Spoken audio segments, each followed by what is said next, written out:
Everyone, good morning, नमस्ते and welcome back to my channel. कैसे हैं आप सभी? आई होप आप सब अच्छे होंगे, स्वस्थ होंगे, मस्त होंगे और मैं भी अच्छी हूँ। तो चलिए गाइस, नई सुबह की नई शुरुआत करते हैं एक नई वीडियो के साथ। एक नया दिन, नई उम्मीदें और नया जोश के साथ आपका इंतज़ार कर रहा होता है। साहस से काम लेने वाले लोगों के हौसले हमेशा बुलंद रहते हैं। सपनों को साकार करने के लिए बढ़ाया गया एक कदम हमेशा सफलता को निर्धारित करता है या सफलता की ओर ले जाता है। और हंसी खुशी के साथ दिन की शुरुआत करें आपको प्रेरित करने का काम करती है।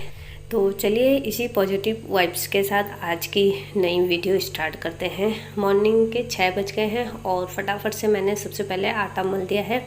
मतलब अपना फ्रेशनअप होने के बाद सीधा आई हूँ अपना किचन में और फटाफट से आटा उटा मला, क्योंकि सब्जी उब्जी मैंने काट के रखी हुई थी। क्योंकि मॉर्निंग के कुछ ऐसे काम होते हैं जो हमें रात को ही निपटा देने चाहिए ताकि मॉर्निंग का जो काम है हमारा फटाफट से हो सके। तो बस जैसे सब्जी उब्जी काटना या फिर किचन की क्लीनिंग करना या फिर बच्चों के स्कूल के कपड़े ही क्यों ना हो प्रेसिंग के लिए, तो बस ये चीज़ें मैं थोड़ा बहुत रात को ही निपटा लेती हूँ ताकि मॉर्निंग में काम मेरे लिए कम हो जाए और काम करना इजी हो जाए। तो चलिए, सबका ब्रेकफास्ट हो गया है और उसके बाद मैं यहाँ पे लगा रही हूँ झाड़ू, क्योंकि रोज़ रोज़ हम नए नए तरीके ढूंढते हैं और हमेशा ऐसा होता है कि हर दिन एक जैसा नहीं रहता है।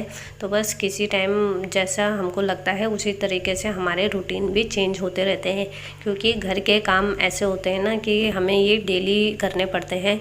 तो हम इनको कभी किसी तरीके से करते हैं, कभी किसी तरीके से करना शुरू कर देते हैं, क्योंकि घर के काम हम अपने पे ही डिपेंड होता है, मतलब हम खुद पे ही डिपेंड होता है कि हम अपने काम को किस तरीके से मैनेज करें। तो बस यहाँ पे और दिन में अपने कामों को ब्रेकफास्ट के पहले ही झाड़ू पोछा कर देती थी।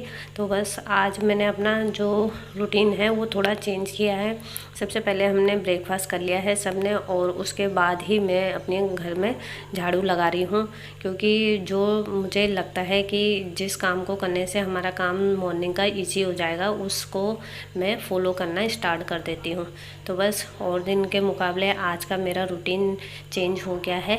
तो मॉर्निंग में उठते ही आज मैंने सबसे पहले बिस्तर छोड़ते ही अपने बिस्तर को पहले अच्छे से बनाया है, क्योंकि जब हम बिस्तर छोड़ते हैं ना उसके बाद हमारे बिस्तर ऐसे ही पड़े रहते हैं, बेड बिल्कुल ख़राब हो जाते हैं और हम उनको उसी टाइम पे ऑर्गेनाइज करते हैं जब हमें काम करना होता है। तो आज मैंने बिस्तर छोड़ते ही अपने बिस्तर को पहले ही ऑर्गेनाइज कर दिया था अच्छे से।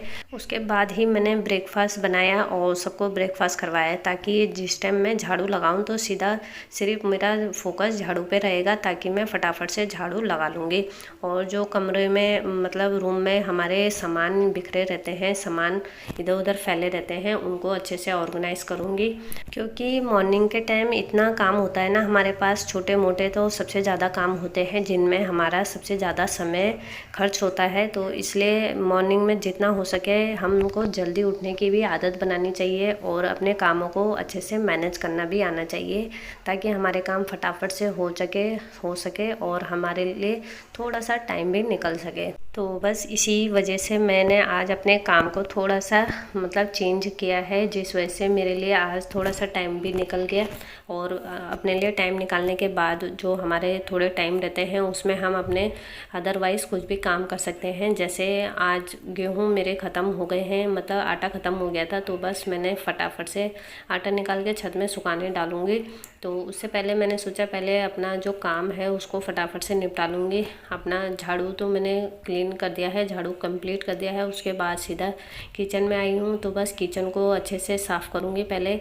तो जो जितने भी मतलब काउंटर टॉप में मेरे एक्स्ट्रा सामान है पहले उनको उनकी सही जगह पे उन्हें एडजस्ट कर दूँगी, ताकि जो सामान इधर उधर फैला रहता है वो हमें ढूंढने में दिक्कत ना हो। इसलिए काउंटर टॉप जितना खाली रहेगा उतना हमारा किचन बिल्कुल साफ़ सुथरा दिखता है। इसलिए मैं अपने काउंटर टॉप में एक्स्ट्रा सामान नहीं रखती हूँ और जो भी सामान फैला होता है उनको अच्छे से ऑर्गेनाइज़ कर देती हूँ। तो चलिए, यहाँ पे जितना भी सामान था वो मैंने अच्छे से ऑर्गेनाइज़ कर दिया है और फटाफट से अपने किचन की अब क्लीनिंग कर लेंगे। गैस को तो रोज़ ही हमको डेली साफ़ करना पड़ता है, तभी हमारा गैस साफ़ सुथरा रहता है। और गैस साफ़ नहीं रहेगा तो हमारा खाना बनाने का मन भी बिल्कुल नहीं करेगा। और वैसे भी हम जो हाउसवाइफ होती है ना, उनका आधा दिन तो मतलब किचन में ही निकल जाता है, क्योंकि सुबह से शाम तक किचन में हमारे पास कई काम होते हैं जो हम किचन से ही जुड़े रहते हैं, इसलिए आधा दिन हमारा किचन में ही निकलता है। तो इसलिए हमें अपने किचन को बिल्कुल साफ़ सुथरा रखना चाहिए ताकि हमारा किचन में काम करने का पूरा मन करे। तो इसलिए मैं अपने किचन की अच्छे से क्लीनिंग कर लेती हूँ। जैसी गैस की सफाई करती हूँ वैसे ही अपने काउंटर टॉप को भी चमका के रखती हूँ, ताकि किचन साफ़ रहेगा तो मेरा जो भी काम रहता है वो बिल्कुल अच्छे से तरीके से मैं कर पाऊँ। और जब हमारा किचन साफ़ सुथरा रहेगा तो हमें अच्छी वाइब्स आती रहती हैं और हमारा मन भी करता है बार बार किचन में काम करने का। तो चलिए, किचन की अच्छे से क्लीनिंग हो गई है और जो नाइट के बर्तन हैं उनको फटाफट से स्टैंड में लगा दूंगी, और जो मेरे बर्तन हैं धोने वाले फटाफट से धो के और सिंक को भी अच्छे से साफ़ कर दूंगी, चमका दूंगी, ताकि पूरा किचन बिल्कुल साफ़ सुथरा दिखे। तो आप देख सकते हैं पूरा किचन बिल्कुल क्लीन हो गया है। उसके बाद मैंने दिन की तैयारी में राजमा बाहर भिगा के रख दिए हैं, ताकि धूप इतनी तेज़ थी कि 2 घंटे अगर धूप में भी रखूँगी ना तो अच्छे से वो वहीं बॉयल हो जाएंगे। तो चलिए, उसके बाद आई हूँ सीधा छत पे, क्योंकि मुझे गेहूँ सुखाने के लिए डालने थे, तो इसलिए फटाफट से गेहूँ अच्छे से धोए मैंने बाल्टी में, और फटाफट से धो के उनको चारपाई बाहर निकाली थी तो चारपाई में सुखाने के लिए डाल दिए, क्योंकि आटा ख़त्म हो रखा था, मैंने आपको बताया था। तो गेहूँ डालते डालते काफ़ी हालत ख़राब हो गई थी धूप में, क्योंकि मतलब 30-35 किलो गेहूँ थे, इसलिए धूप में काफ़ी टाइम लग गया था मुझे। गेहूँ धोने भी थे, फिर उनको धो के सुखाने के लिए डालना भी था, और फिर जब उनको डाल दिया था तो उसके बाद अच्छे से उनको फिर हिलाने भी थे। तो बस इसलिए मुझे काफ़ी मतलब 1 घंटा तो कम से कम मुझे गेहूँ डालने में लग गया था, और उसमें इतनी तेज़ धूप हो रही थी कि हालत ख़राब हो गई। वैसे थोड़ी बहुत हवा भी चल रही थी, पर फिर भी धूप तो धूप ही होती है ना, चाहे हवा चले ना चले। तो बस इसी बीच में धूप में इसको डालने के बाद बार बार इसमें बीच में इसको हिलाने के लिए, गेहूँ हिलाने के लिए आना पड़ेगा, क्योंकि गेहूँ इतनी जल्दी सूखते नहीं हैं। आज का पूरा दिन इनको सुखाने में लगेगा और कल जाके मैं गेहूँ पिसाने के लिए दूँगी। तो चलिए, यहाँ पे सब गेहूँ मैंने अच्छे से डाल दिए हैं और इनको सुखाने के लिए रहने देंगे पूरा आज, और बाद में इनको अंदर रखूँगी शाम को। तो चलिए, उसके बाद आ गई थी मैं नीचे, और फटाफट से मुझे कपड़े धोने थे, क्योंकि वैसे तो कपड़े मैंने सब मॉर्निंग में, ये मम्मी के कपड़े थे वो मैं बाल्टी में भिगा के रखती हूँ। वैसे भी अगर हम मशीन में साड़ी धोते ना तो साड़ी सारे मतलब कपड़ों पे लपेट जाती है और कोई भी कपड़े अच्छे से साफ़ नहीं हो पाते। वैसे तो मैं मम्मी के कपड़े सब हाथ से ही धोती हूँ, क्योंकि उनको मशीन से धोए हुए कपड़े पसंद नहीं आते हैं, तो बस उनके कपड़े मैं हाथ से ही धोती हूँ हमेशा। और कभी होता है जैसे मेरी तबीयत सही नहीं है तभी मैं उसको उनके कपड़े मशीन में धोती हूँ, नहीं तो मैं हमेशा हाथ से ही धोती हूँ। तो चलिए, यहाँ पे मैंने उनके जो कपड़े हैं फटाफट से वॉश कर लिए हैं, और उनको अच्छे से धोने के बाद उनको पानी से निकाल दूँगी। और जो मॉर्निंग में मैंने कपड़े मशीन में लगाए थे उनको मैं इन कपड़ों के बाद ही धोऊंगी, क्योंकि पहले मम्मी के कपड़े धो के टांग दूँगी तार में, और साथ ही साथ फिर उन कपड़ों को भी निकाल दूँगी, क्योंकि मशीन में घुमा दिए थे वो मैंने, बस उनको वॉश करना था। तो बस मैंने सोचा पहले मम्मी के कपड़े निकाल देती हूँ, उनके बाद साथ ही साथ उनको भी वॉश कर दूँगी। तो चलिए, यहाँ पे मम्मी के जो कपड़े हैं वो मैंने धो दिए हैं, और तो जो मतलब मशीन में थोड़े बहुत छोटे कपड़े थे वो तो मैंने निकाल के सुबह ही टांग दिए थे, क्योंकि साथ ही साथ कपड़े बहुत ज़्यादा हो जाते हैं, तो बस इसलिए थोड़े बहुत कपड़े मैंने पहले ही धो के टांग दिए थे।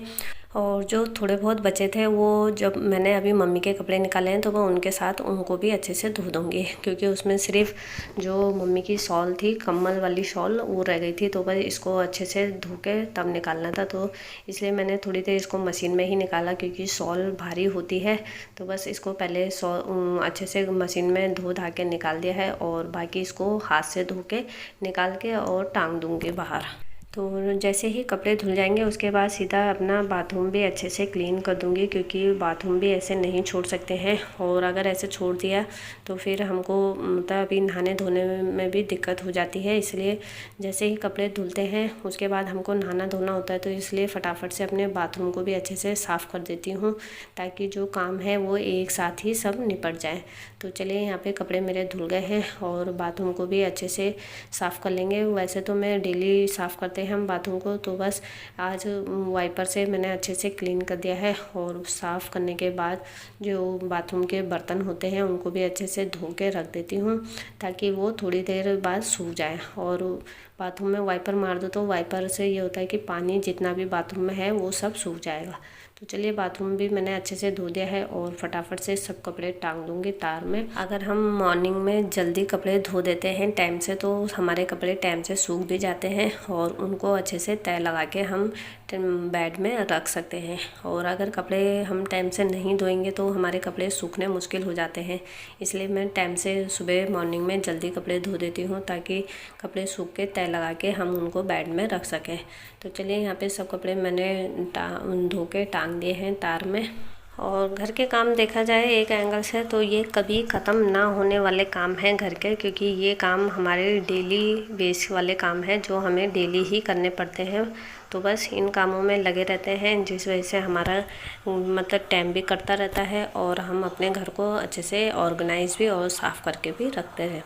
तो चलिए, यहाँ पे मैं आ गई हूँ किचन में। जो मतलब मेरे राजमा थे वो उनको 2-2.5 घंटा हो गया है और उनको ले आई हूँ किचन में, तो इनको रख दूँगी बॉईल करने के लिए। और अगर हम राजमा को बनाने से पहले 2 घंटे धूप में रख देना तो इसमें ज़्यादा सीटी लगाने की ज़रूरत भी नहीं पड़ती है। तो चलिए, और उससे पहले हम राजमा को अच्छे से 2-3 पानी से वॉश कर लेंगे, उसके बाद ही मतलब गैस में रखेंगे चढ़ाने के लिए। तो बस यहाँ पर मैंने 2-3 बार वॉश कर लिया है और फटाफट से इसको रख दूँगी प्रेशर में और नमक डाल दूँगी इसमें 1-1.5 चम्मच, ताकि ये अच्छे से बॉईल हो जाए।